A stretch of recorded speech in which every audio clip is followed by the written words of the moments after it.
Hey guys, and welcome to Wednesday Shit.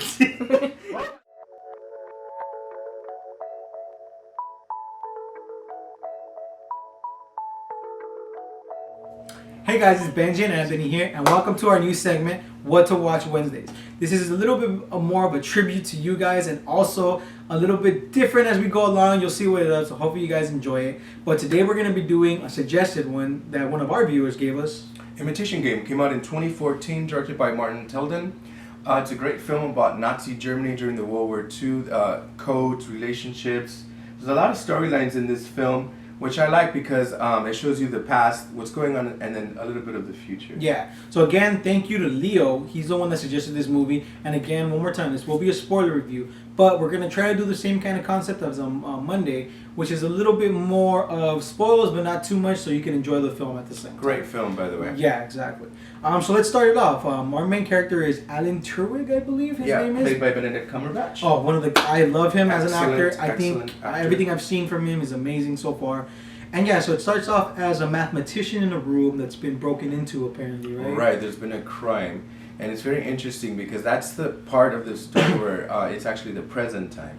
And then as 1958, I believe yeah, so, right? after the war. Mm-hmm. And you start to realize who this person was and the importance that he was, that actually we didn't know until about 2013, something around that age. Yeah, so it was something where there's cops here trying to interview him, and he's very smug about it, like, oh, you can't really help me, like, you guys, they send you guys, like, what are you guys doing? Which I thought was very funny. He's, excuse my language, but he's kind of a douche, you could say, about it. So it's he's very arrogant. He's very full of himself. He knows who he is, but he knows why. So I believe cockiness comes with that knowledge of it. If you're very smart, if you're athletic, if you're anything, cockiness is okay with me.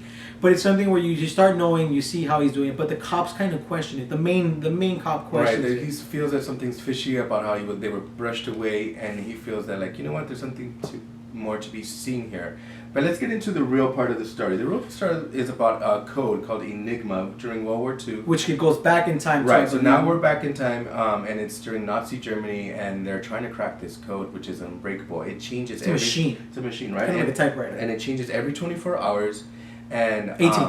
18? It's every 18 hours. So the way it works is every 18 hours is a setting that changes. Okay. So what happens is, as they're trying to solve it, they only have 18 hours before it actually shuts off and starts over. Okay. Maybe it is a 24-hour period, but I remember hearing specifically in 18 hours it switched. And then the codes are useless. So whatever they broke that day is now irrelevant. Exactly. All right, so this is an ensemble cast. There's many people coming in and out of this storyline, but one of the people that shone out for me was Keira Knightley, which I loved her in Atonement and Pirates of the Caribbean.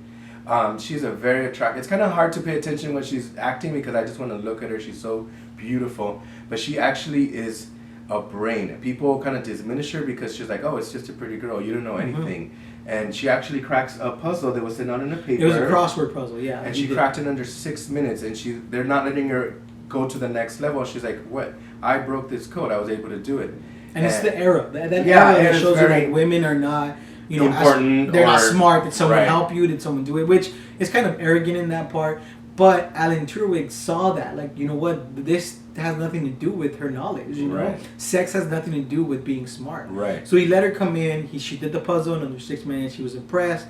And she got recruited into the inner circle, right? Which was with John Clark, which was played by I'm sorry, Hugh Alexander, right? He was Matthew B.A.R. Plays Hugh Alexander, which is another great mathematician. So they're getting together this group of smart individuals to try to crack this case because the war is just getting out of hand, as we all know. So then things progress. They're trying to create this computer named Christopher. So he finds out, like, I could do this. He found this he finds this concept of a machine that someone built before, and he could build it again. Because humans cannot outthink a machine, but he feels that a machine can outthink a machine. Exactly. So yeah, he starts getting the funding. They didn't want to give him the funding because he wasn't the leader. He sends the letter out to that Commander Dennis's leader, Charles Danes. They give him that information. He becomes the leader. He fires one of the guys. Yeah, that was actually an excellent part. I was like, wow, I don't need these two people right here. Get them out of here. So yeah, like, it just shows you how cocky but great he is at what he does. So, they're kind of trying to solve the problem, his group, and he's building this computer, and they get upset with him because it's like, you're wasting our time. People are dying, and you're doing this machine. That one part I felt like, this should be going a little bit faster because people are dying. This is World War II. This is based on real events. But if you really think about that, that's messed up. But also, if you really think about the concept of it, it was what 250 million of millions possibilities that this could be. Many outcomes. So it was so insane that they had to do, I believe, like 250 years worth of work in 20 minutes. I think so. It's a crazy machine. And it makes you think because this is based off of a true event that happened, So this is something that somebody made, a machine that someone made with such an encrypted code. Another thread in this movie is an MI6 agent played by Mark Strong, and he starts. I guess another facet of this film is the fact that now you start knowing about information because, as we know, it gets cracked. Yes. Enigma does get cracked, but now they're withholding information because.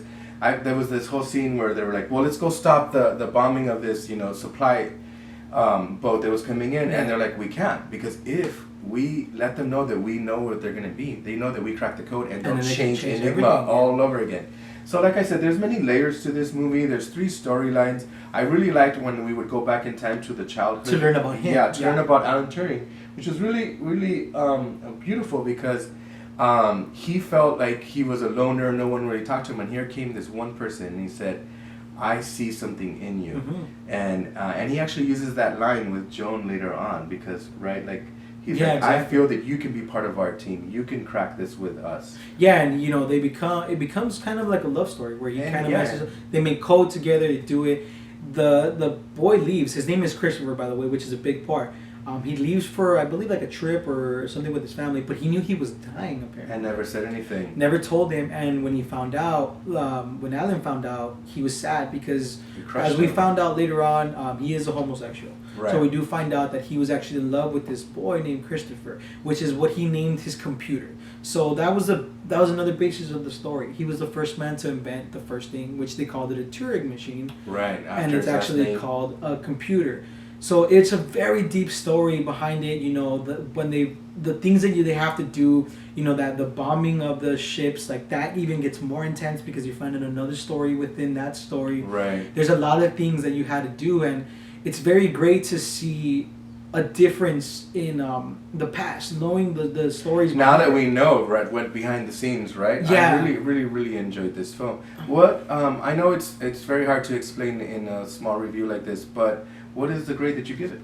I'd give this an 8.5. I really love this movie. It's something I've never seen before. It came out in 2014, I believe. Right. And I've never seen it. I've seen posters. I've known it. And, personally, I love him as an actor. But he's a great actor. I've never seen it because, personally, I just sometimes... I look at a poster and I'm like, this looks weird, But then I'm thankful that they showed me this movie because one, it doesn't. Thank you. It only gives me that sense of that technology side of my side. Oh, I really did like that whole technology side too. The first computer, the smartness, the math behind it, the concept of it, but also tells me the story of someone that was tortured, someone that was put through so down, but yet this one event brought him up, I'm glad we know who he is now. I'm glad that he's no longer in the shadow or kept hidden. Yeah, his story was amazing. So I gave this film an 8 also. I gave it, I feel that not only did it touch me, it angered me at times, it made me laugh at times. There were some great scenes, where people are bullying other people and intelligence kind of trumps bullying. But I gave it an 8. It's a great film. Thank you for the suggestion, Leo. Yeah, that was great. One of the best things I liked about the movie as well is how he said, if you don't feed that person's, when they're bullying you, if you don't feed their excitement, they have nothing to give you. That was a great scene. It's just a lot of great scenes, little things that you noticed here and there, the stories. So yeah, I recommend it. Go watch it. It's a great film, guys. Hey guys, welcome to TheB.A.R. Thank you for joining us on our review for Imitation Game. This is Ben and Anthony. I hope you like our new segment, What to Watch Wednesdays. Yeah, so it's a new thing that we're trying, so hopefully you guys like it. Remember, in the comments down below, let us know of other films that you think we should review. Next week on Monday, remember to come and catch us to watch Her. It's a romantic movie, kind of like a more sci-fi futuristic movie. So check it out before we do the review. I'm noticing a pattern, Ben.